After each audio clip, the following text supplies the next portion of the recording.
This is flagrantly unconstitutional. The president, with the strike of a pen, cannot wipe out $300 billion in student loan debt for individuals and take it on to the federal government. Congress would have to pass a bill okaying this. And what the media should be doing, if they were doing their jobs, is saying to Joe Biden, if this is so popular, you have majorities in the House and you have majorities in the Senate, why not simply put this in front of Congress and have them sign off on this expenditure on behalf of the federal government that you could then sign? The answer is because it wouldn't pass.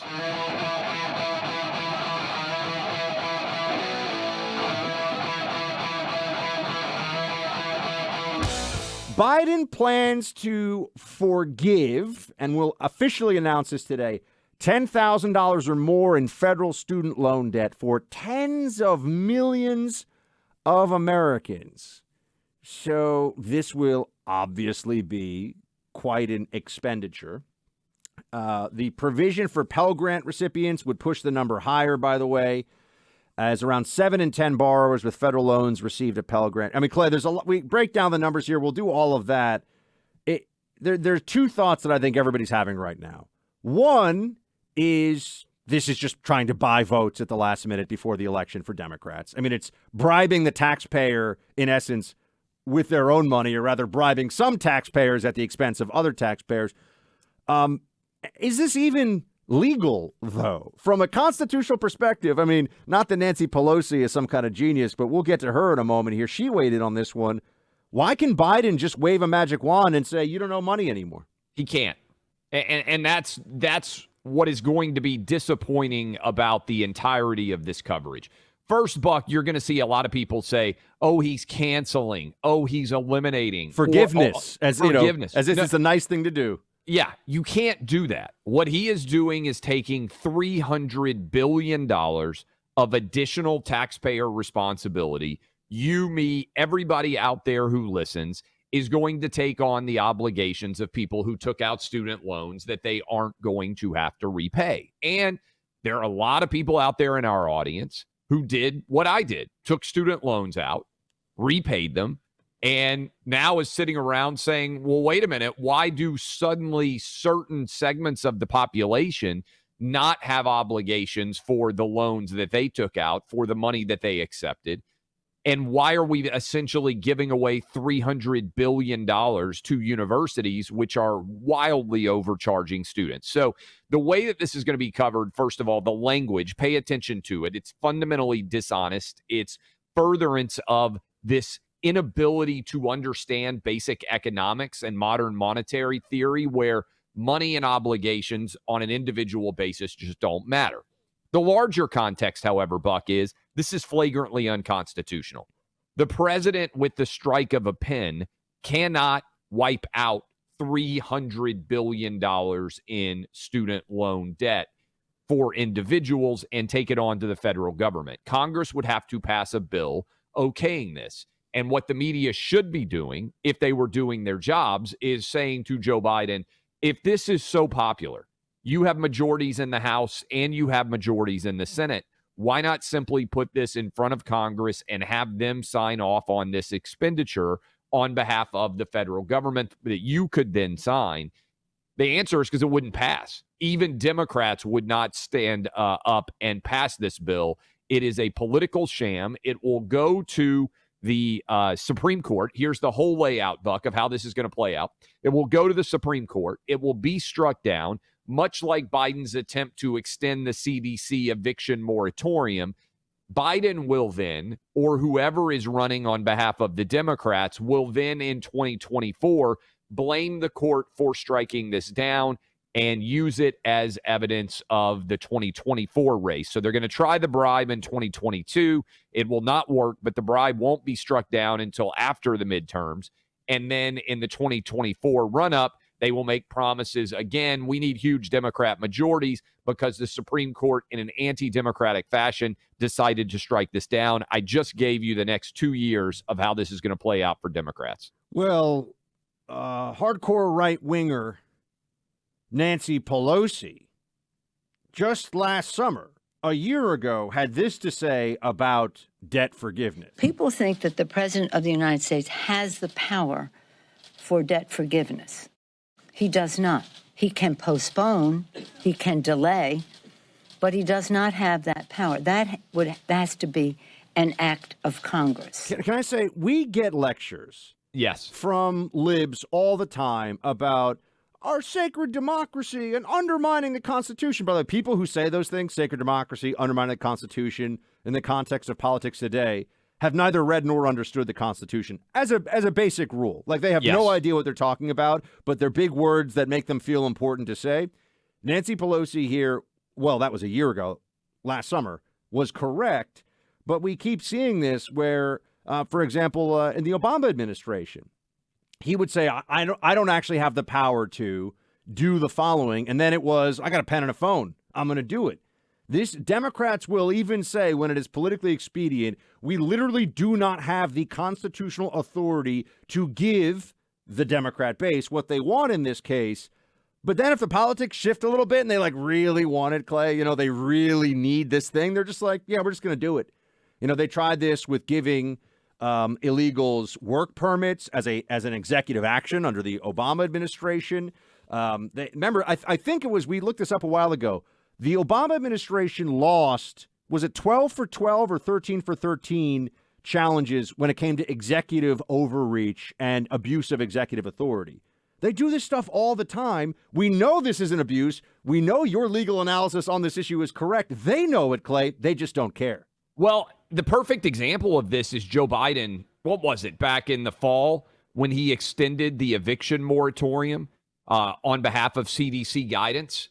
And even said... Perfect example, yeah. And we may be able to find that audio. Biden even said himself that he knew it was unconstitutional, but it might buy a few months until it went back to the Supreme Court. To refresh for people out there who may have forgotten about this, the eviction moratorium went all the way to the Supreme Court.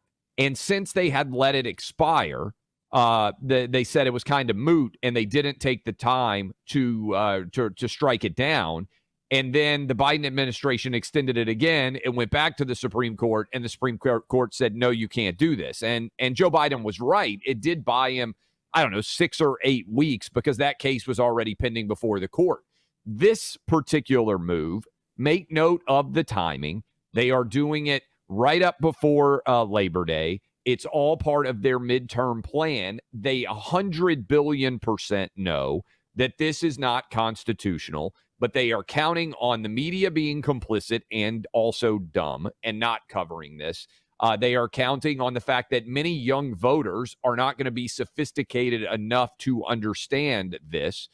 They will claim again that the court is striking it down, and that's unfair. But the easy way to think about this is you have a majority in the House, you have a majority in the Senate. If you really believed this would pass, you would have introduced it as legislation in front of Congress. They know it's a bad look if they do this, but this is somehow fulfilling Joe Biden's promise. This is a left-wing fevered dream. It would add inflationary pressure. It's unconstitutional, and it will be struck down, but not until after the midterm. And also, I think it's offensive to a lot of people. I mean, tens of millions of Americans. I sat in an admitted student's MBA to get a business degree. Finance. It was essentially like, hey, everybody, if you decide to come here, it was for people that had gotten in. If you decide to come here, because a lot of folks are still choosing, this is what the payback scheme will look like.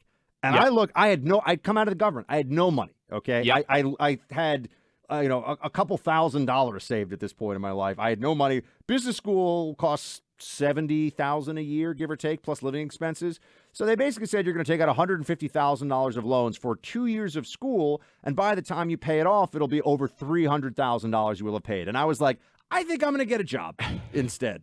Well, I went away to college. I went to George Washington because they gave me a scholarship.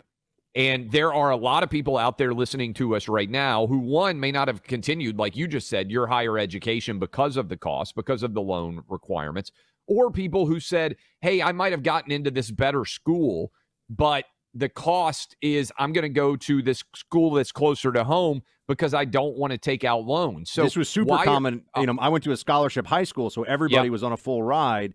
And there were kids who got tons of them they'd get into Georgetown and Holy Cross, both great schools, but people think of Georgetown as maybe you a went little to more. a Jesuit school. Both Georgetown Jesuit is the schools, more elite, elite academic. But if Holy Cross gave more money, they went to Holy Cross, right? I mean, these are people are making decisions based on finances, trying to be responsible all the time. And we're talking about choices within education. A lot of people listening to this graduated high school and were like, you know what? I'm going to learn to be a welder. And I'm going to actually start making money right away. And within 5 to 10 years, I'm going to be making 90 grand. I'm going to, with no debt. You know what I mean? I don't know how much welders make in different parts of the country. I mean, a lot of parents out there, when they have their first kids or their second kids, they set up college funds so their kids don't have to take out loans. Well, what about all the parents out there and the kids who got jobs to avoid having to take out loans?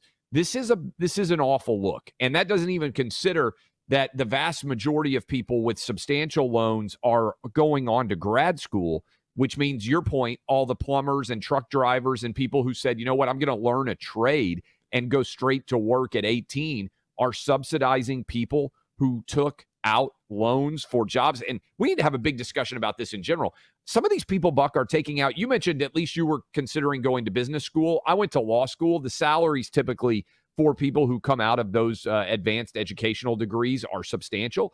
Buck, there's people taking out hundreds of thousands of dollars in student loans for a grad degree they're going to make $40,000 on when they go and start working. And they don't understand the basic math, but how are some of these universities, it feels to me like many of these universities are intentionally leading kids into making awful choices without any understanding of economics at all. Clay, people pay money to go get an advanced degree in journalism. Yeah. You and I work in this field of media. No journalism training, folks. Journalism school, for example, which this audience already knows, is such a waste of time that I know journalism school professors who, if they're actually friends with somebody or their family, they'll be like, oh, no, you don't want to go to journalism school. Just go get a job. It's not, journalism is not that complicated, right? Yeah. In terms, you're not operating on brains here. You're not filing Supreme Court briefs.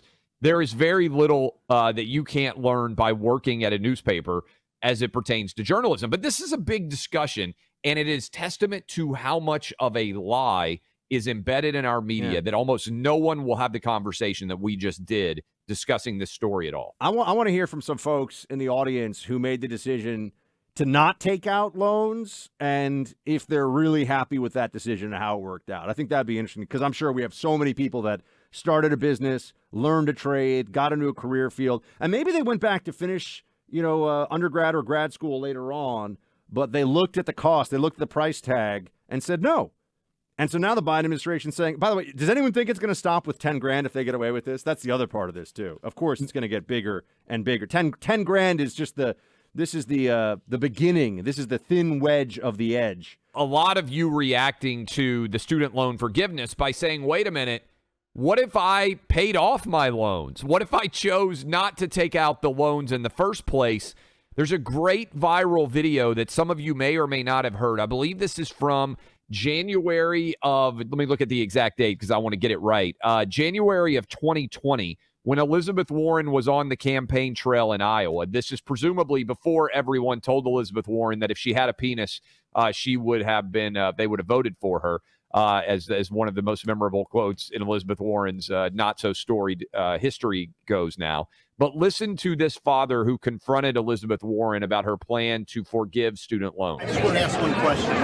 My daughter's getting out of school. I saved all my money. She doesn't have any student loans. Am I going to get my money back? Of course not. So you're going to pay for people who didn't save any money, and those of us that did the right thing get screwed. No, it's not anybody got screwed. When we started, of course we did. My buddy had fun, bought a car, went on vacations. I saved my money. He made more than I did. But I worked a double shift, worked extra. My daughter's worksheet is 10. So you're laughing.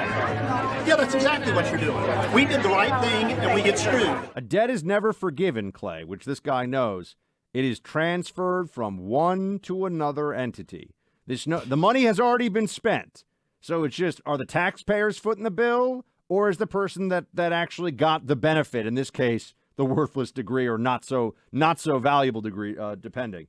And it's a perfect example of a parent who sacrificed to put through his daughter, I believe he said, without her having to deal with loans, while other parents, they decided to spend that money and have their kids take loans out.